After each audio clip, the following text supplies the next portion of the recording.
करवा चौथ व्रत कथा। साहूकार के 7 लड़के एक लड़की की कहानी। श्री गणेशाय नमः। एक साहूकार के 7 लड़के और एक लड़की थी।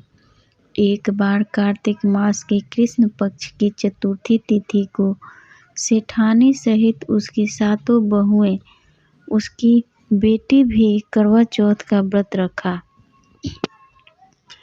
रात्रि के समय जब साहूकार के सभी लड़के भोजन करने बैठे तो उन्होंने अपनी बहन से भी भोजन कर लेने को कहा।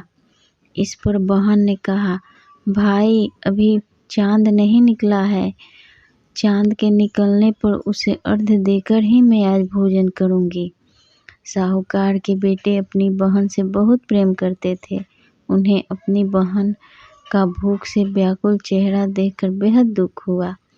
साहूकार के बेटे नगर के बाहर चले गए और वहां एक पेड़ पर चढ़कर अग्नि जला दी।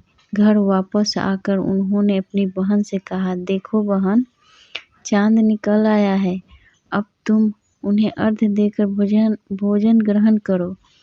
साहूकार की बेटी ने अपनी भाभियों से कहा, देखो चांद निकल आया है, तुम लोग भी अर्घ्य देकर भोजन कर लो। ननद की बात सुनकर भाभियों ने कहा, बहन अभी चांद नहीं निकला है, तुम्हारे भाई धोखे से अग्नि जलाकर उसके प्रकाश को चांद के रूप में तुम्हें दिखा रहे हैं। साहूकार की बेटी अपनी भाभियों की बात को अनसुनी करते हुए भाइयों द्वारा दिखाए गए चांद को अर्घ्य देकर भोजन कर लिया। इस प्रकार करवा चौथ का व्रत भंग करने के कारण विघ्नहर्ता भगवान श्री गणेश साहूकार की लड़की पर अप्रसन्न हो गए। गणेश जी की अप्रसन्नता के कारण उस लड़की का पति बीमार पड़ गया और घर में बचा हुआ सारा धन उसकी बीमारी में लग गया। साहूकार की बेटी को जब अपने किए हुए दोषों का पता लगा तो उसे बहुत पश्चाताप हुआ।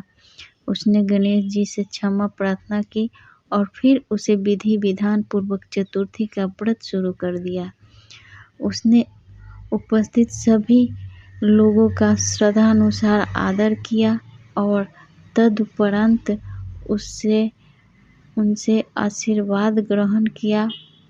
इस प्रकार उस लड़की के श्रद्धा भक्ति को देखकर एकदंत भगवान गणेश जी उस पर प्रसन्न हो गए और उसके पति को जीवन दान प्रदान किया। उसे सभी प्रकार के रोगों से मुक्त करके धन संपत्ति और वैभव से युक्त कर दिया। करवा चौथ माता की जय। विघ्नहर्ता गणेश भगवान की जय।